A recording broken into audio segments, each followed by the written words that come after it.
Yo everybody, Robinson DUP. Before we get to the topic today, I just wanted to let you know, John was very nice. He put a box in my trunk of supplements and has said I can give them away to you. Nice. So there is going to be a supplement giveaway. They're all half-used supplements from John. Oh my God. Just kidding. Actually, I had to go pick him up at the shop. He's had some car issues. So anyway, this has been like a hot topic this week on YouTube. I know Nick Wright was the one who, I follow Nick Wright, and I was watching his comment section. He just switched over to powerlifting, and you young guys, I think it's something with the young guys. They think they know everything, even though they know nothing. I guess when we were all 17, 18, and 20, I used to have the same problem. I thought I knew everything, and I actually know nothing. You still have that Yeah, problem. but at least I'm willing to know. I'll still say now I know nothing. I'm learning, is what I always say. I'm learning. I know more than I used to, but I still know there's a lot to learn. There's always room for constant improvement. But there's like this elitism or distinguishment, John. I don't know what it is about bodybuilding and powerlifting and how they're completely different, and there's no relation between the two.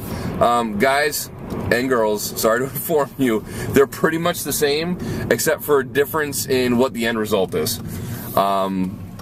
Powerlifters obviously want to go for a 1-rep all-out max heaviest thing. It's a strength-related thing. Bodybuilders want to look more aesthetic, but I don't know if anybody's aware of, there's a lot of strong bodybuilders out there too. Ronnie Coleman was a powerlifter. Lane Norton, powerlifter, bodybuilder. I've seen Doug Miller, who's a bodybuilder, lift 500-something pound deadlifts and do it for like 15 reps. That's pretty strong. A lot of the lifts are the same. I think the only difference is the accessory work. So you're still going to be benching, squatting, and deadlifting. The only difference might be some of the hypertrophy work. That's just my personal opinion. I think you guys need to get over it. I mean, you talk about aesthetics, but even Matt Ogus, who's aesthetic as shit, is strong as hell. So I don't know where this little division goes, but I'm going to let John kind of talk more about how these similarities occur. He's going to give you that real academic, scientific approach. All right, guys, here you go. See, now I should say something totally bro, yes. Because you said I think that a powerlift... No, okay. So, the issue at hand is concurrent training. So that is really the heart of the discussion. Can you concurrently train for both strength and hypertrophy? And the answer is yes. Oh! Is there a trade-off? Yes. So, for example, a powerlifter is obviously going to have more ratio of strength to hypertrophy versus a bodybuilder or someone training for aesthetics. Someone training for aesthetics is going to want to absolutely spend more time in hypertrophy rep ranges and with lower percentages of the 1-rep max. However, does it make sense for someone who has a hypertrophy goal to be training for strength? Absolutely, because... Why, John? Tell them! That was a perfect setup. Because who's going to build more muscle? The person who's squatting 200 pounds for 15 reps or the person squatting 400 pounds for 15 reps? Case in point, the person who is able to use more weight for more repetitions is going to be able to have more of a hypertrophy response. They're going to be able to build more muscle. They're going to be able to sculpt their physique more. At the same time, there is a time. There's a time ratio here, right? So there's a cost benefit. The amount of time that you're spending trying to build strength is time that you're taking away from being able to do more isolation movements. So being able to do lateral raises for your shoulders, to be able to do rear delt flies, to be able to do flies in general. You're not going to see a lot of powerlifters doing those movements. There are some, but to the degree and to the volume and the frequency of a bodybuilder, there's just not a comparison. And there's a purpose for that because there's just so much time that you have to train. Now, if you're in high school, if you're in college, and you have less responsibilities, yes, you have less responsibilities. If I see one, I have to... I'm tired of complaining about exams and papers. I'm so tired. Oh, I got to sit in class. Listen, go commute for 2 hours each way every day. Go sit at work for 9 hours. Then come home and run a full-time business on top of that, and fit training in, and have a family. Or do MBA work. Yeah. Do that, and then I want to see you complain. Yeah. All right? Kiss my ass. All right? Anyway, rant over. Back to the topic at hand. there is a time limit that you have.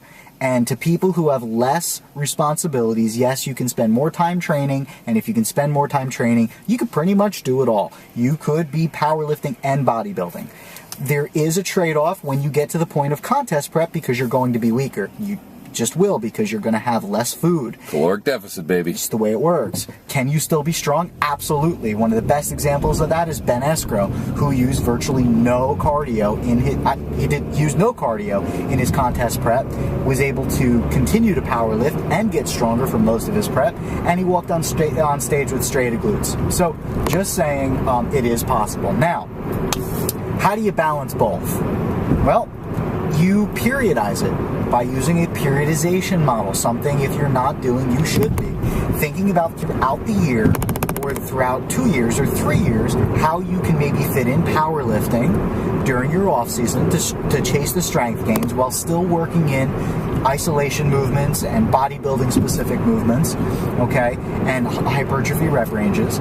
And then during times when you're having less calories and you're focusing more on your aesthetics, that you focus on the hypertrophy rep ranges, that you focus on using less weight. You still focus on strength days, you still focus on trying to maintain your strength and form, but that would be an ideal way to work it into your mesocycles. See, there I am using those terms, dem terms. Right? That's science. That's science. That there science. Exactly. You try to think about the big picture. And that's what I try to do with my athletes. Greg was doing powerlifting focus during his off season. He got wicked strong. I just used wicked. What are you, from Boston? I am so awesome. We went to Boston, parked the car. Exactly. He got really strong and was able to capitalize that. Now, as he's in his contest prep, he's able to use more weight even though he's dieting and in a caloric deficit. So, the takeaway, plan. And stop having a black and white focus. Don't think in black and white, think gray area, okay? Can you do bodybuilding and powerlifting? The answer is yes. There will be a trade-off, but if you plan appropriately and you think of the big picture, it won't impact you. And with that, I say, raise the bar.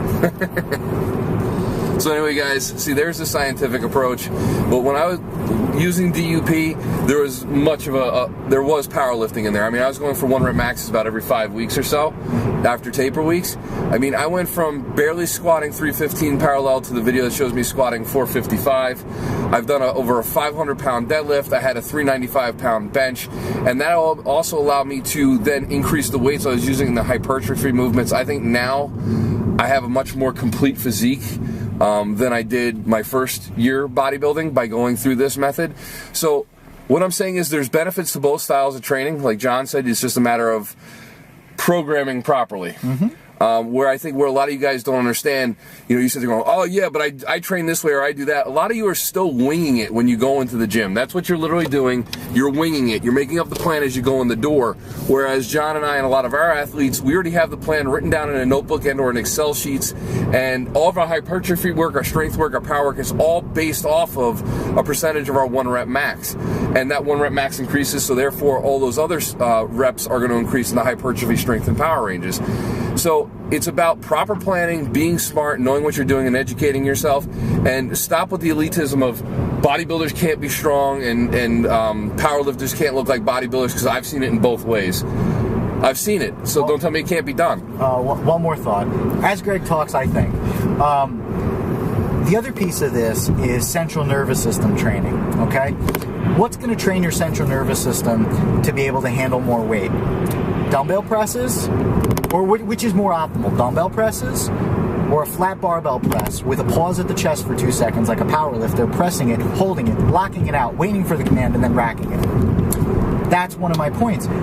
It's not also, strength is not just about using more weight. It's about being able to make that mind-muscle connection, the neuromuscular piece. Don't go too deep on this. I think this is a whole nother video. Yeah, a whole nother, okay, all right, I'll save it. Here's the key. One of the benefits of powerlifting is the neuromuscular adaptations that you get to be able to train your central nervous system, which is why I like DUP, because you are training your recovery. And such, when you do go back to bodybuilding or more of a hypertrophy focus, you are able to handle more weight, and part of that is the central nervous system training. It's also the psychological training. When someone's in an off season, you have no contest to fight for. And when you have no contest to fight for, you get lazy, you stop counting macros, you start drinking more alcohol, and all of those things can get in the way of your progress. So what's a logical sport that can follow in your off season? Powerlifting. It gives you something to chase. It's that psychological factor, and which has to be understood from a periodization model from an athlete. So many of my athletes compete in both bodybuilding and powerlifting, and the reason for that is that in the off season, when you have nothing to chase, powerlifting is so awesome because it gives you something to strive for. Every couple of weeks, maxing out, trying to get stronger. So, the channel of truth has arrived once again. Another myth busted, another elitist thought pattern busted. All right, guys, we'll talk to you later.